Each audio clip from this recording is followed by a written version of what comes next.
I'm a social entrepreneur working in the Netherlands, and I've been asked by the Dutch authorities to help the Kenyan authorities in the program and of course the Kenyan industry in the program to deal with plastic waste in a more sustainable manner.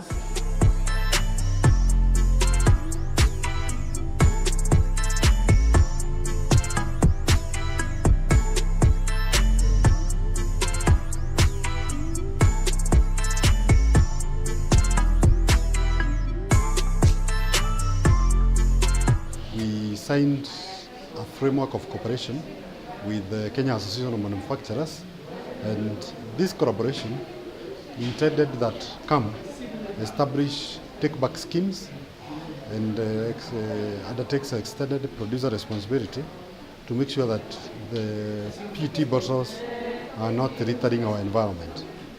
And since then, we have been working on PET and engaging stakeholders, and this is the climax of our engagement with the stakeholders, where we planned that we needed to meet all of them in one room to explain about our engagement with the Kenya Association of Manufacturers through the framework of cooperation.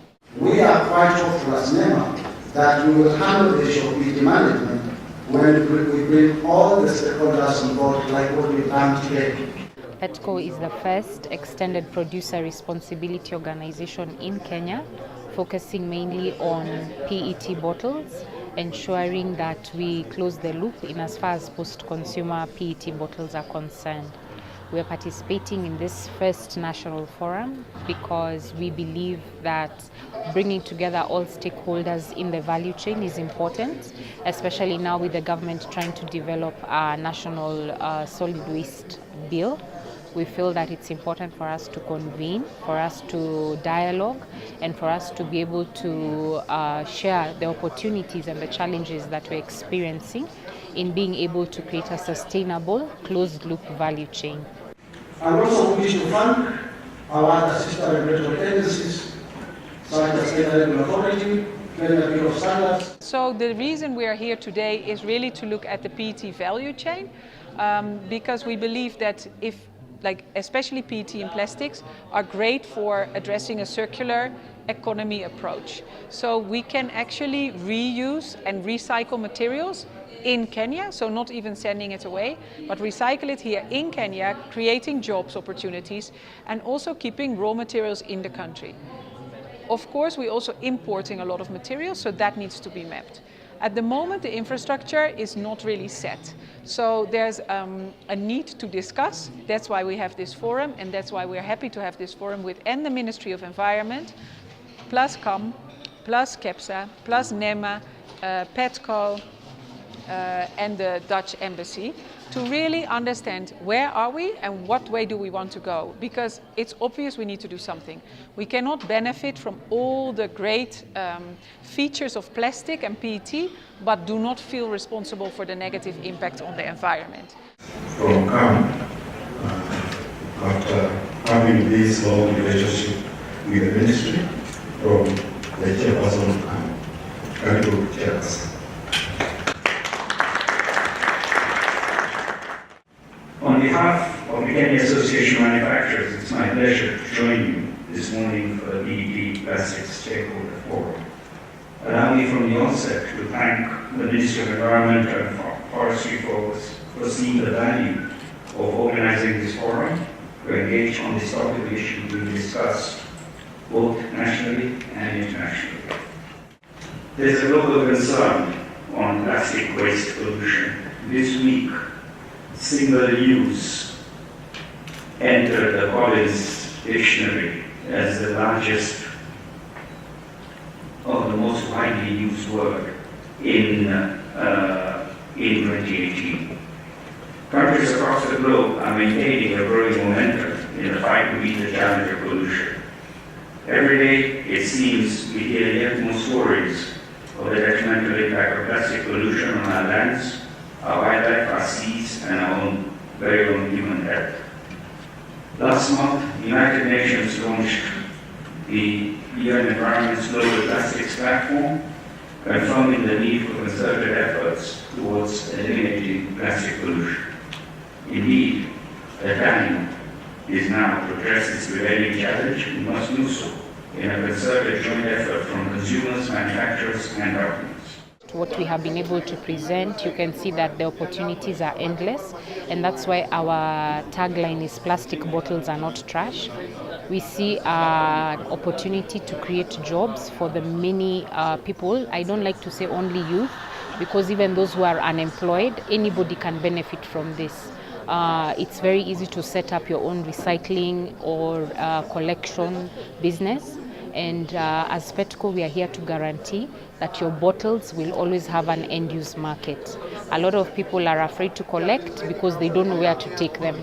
Come to us as Petco, we will show you where to collect them, and you'll be able to have a sustainable business.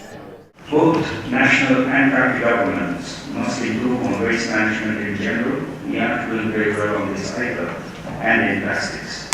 This is more so as we continue to urbanize and obtain more food and drink from shops as opposed to the field and farm. We manufacturers too must step up and complement the role of government and consumers. We do have a responsibility for this environment. We operate in and to our customers. Environment and sustainability are no longer luxuries that only large companies must consider. It's a requirement for each and every institution. His Excellency President Uhuru Kenyatta has set up the government's clear priorities in the Big Four agenda, and manufacturing is a key component.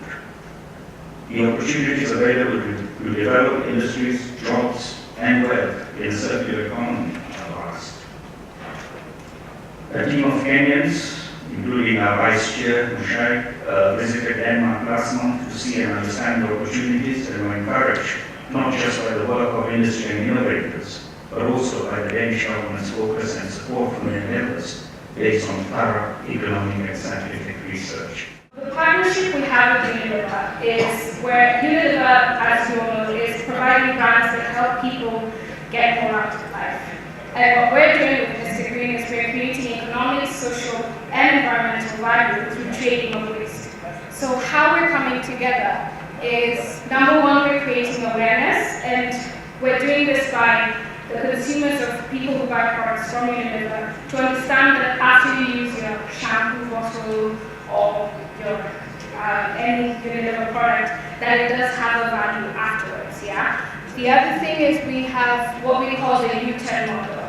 Now the U10 model is where we're encouraging schools, caretakers as well as Dukas to collect this plastic waste and linking them with waste pickers where they get an opportunity to earn money and have a small little partnership between them, and they're able to bring the plastics now to our trading point where we then transport to the factory. What we basically do is we are trying to change the perception of waste, and we're doing this through working with waste pickers and trying to formalize the way they do their collection and giving them a premium price for their recyclables. So we're working very closely with Unilever on two projects where we're working on a U10 project and also a way to increase our trading points. At the moment we have 25 trading points, and the goal is to get it to 60 trading points and eventually 100. We're also looking at regenerating our recyclables into valuable raw materials that are hot washed that we can then go to food grade. At the moment we are doing almost 25% of our flakes will go back into detergent manufacturing, which will create the circular economy. Ladies and gentlemen, now I read the speech of the Cabinet Secretary. He says it is honored to be part of this first PET forum, which marks a significant milestone in addressing the waste management challenges facing our country. I am indeed encouraged by your responsiveness and turning up in big numbers. My challenge, the hall is now full. This demonstrates practically our great shared responsibility towards the management of this waste. This event comes at an opportune time when the country is hosting the International Blue Economy Conference at the end of this month. Different aspects of oceans and blue economy will be discussed in the conference, but waste management will be high on the agenda, including our ocean space. Ladies and gentlemen, as you are aware, The Constitution of Kenya 2010, Article 42, assures all Kenyans a clean, safe, free environment.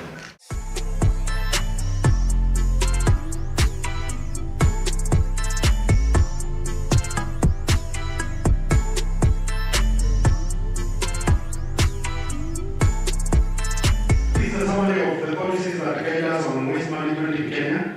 We have the Constitution of Kenya 2010. You are aware that it has two key articles that talk about our environment being clean, that is Article 42, and Article 69. And the whole aspect of waste management was captured also in the Vision 2030, including plastics being one of the flagship projects in Vision 2030. We work very closely with waste collectors who many people call chokoras and all that stuff. For us, they're our biggest supplier. We're currently working with almost 1,700 of them around Greater Nairobi.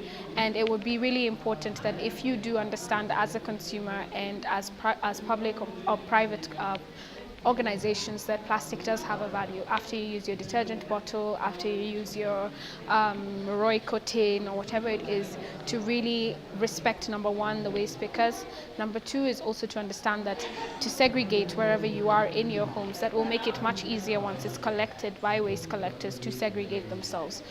Before we come up with a policy in a posh hotel also, can we put it down to the people and tell them the need and the importance why we need that policy to be implemented? Because at the end of the day, we are going to have hefty fines for these mamas in the village, for everybody, but then we are not achieving the objective. How many plastic papers do we have in the market?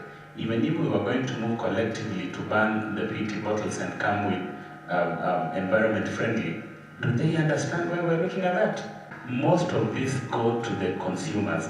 Do they know the importance? The most important aspect part of it is the policy making. We're trying to help the county government to come up with waste management policies. But you realize that it's not even the county themselves. Even it comes to the national level where waste management bill is not really up to date. For Matatu, there was a requirement by NTSA that you must have a bin, a recycling bin. Now, it was a very good initiative at first, but now, when it gets to implementation, that's where the problem is. So we should be asking ourselves as Kenyans, we should be having a conversation as Kenyans. What are we going to do to ensure that most of these policies are implemented?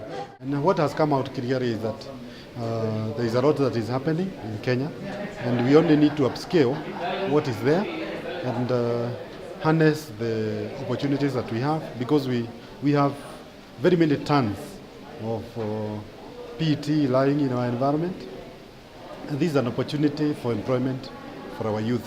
What we have here is a digital microscope made from PET, recycled plastic. PET, yeah? Yes. And what does it do? So basically what it does is just like a normal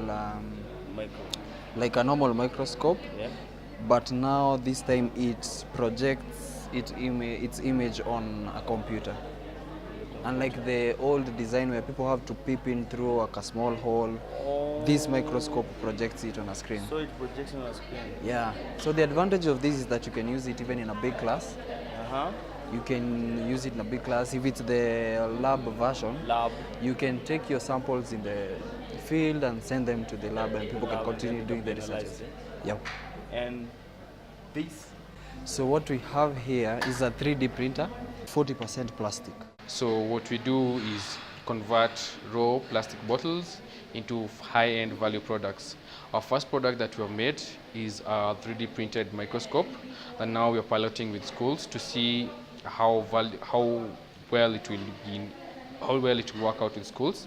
And so the first schools we have done are in Dandora and Babadogo area, and we have gotten a great feedback from them. We are now working with the Kenya Institute of Curriculum Development to see how we can partner in forming the new curriculum. So the next things that we're hoping to come out from us are 3D printed products from PET that will enable education become better. My expertise is in the recycling of plastics. I've been in the converting and in the recycling business for nearly 3 decades. We managed to go to 100% recycling of PET bottles with food grade. We've been active in organizing the legislation on European level to deal with it. And now we try to share this experience and those knowledge with other countries in the world. And Kenya is certainly on the top of that list, as we see there's a lot of momentum here to work on a more sustainable way. When we started off in Kiambu County about 3 years ago, Kiambu County actually supported us to license waste collectors. Not anybody can go in and collect waste in Kiambu County. You have to be licensed. So Kiambu County actually licensed waste collectors who are then allowed to charge a household, and this ranges from 50 shillings to 200 shillings a month. Just recently established a trading point in Dandora that will work, and we've been working as well with a lot of youth groups and waste collection companies that do go dump the waste in Dandora and try to get them to regenerate a lot of their plastic material and bring to our trading points. We were able to see that you can make various products from recycled PET. For example, we had fabric. We saw that you can make construction materials. There was 3D printing. I think the recycling industry in PET has tremendous potential, and forums like this would enable us to know how to support such industry players. And we are happy that we've been able to bring together the stakeholders in the PET subsector, and we've been able to discuss issues and looking at challenges and opportunities that people can take advantage of so that we can be able to manage PET in the country. I think art is a great way of expressing where we are. Currently we're trying to develop actually an art entry point as well to address environmental issues that then can be embraced and can change that art object into new art, because you want to showcase where we are now and where we are going. We got to understand that there is so much awareness that is required. We need to share the message about proper disposal of plastic in the environment to our children, to our brothers, to our sisters. And I think, and one of the things that came out was that the artists can actually play a role in supporting this as influencers of the environment. I'm glad to say that KAM has taken on board Giuliani and Dandora Hip Hop City, and we want to continue to work with them to reach out to the young people with a positive environmental message.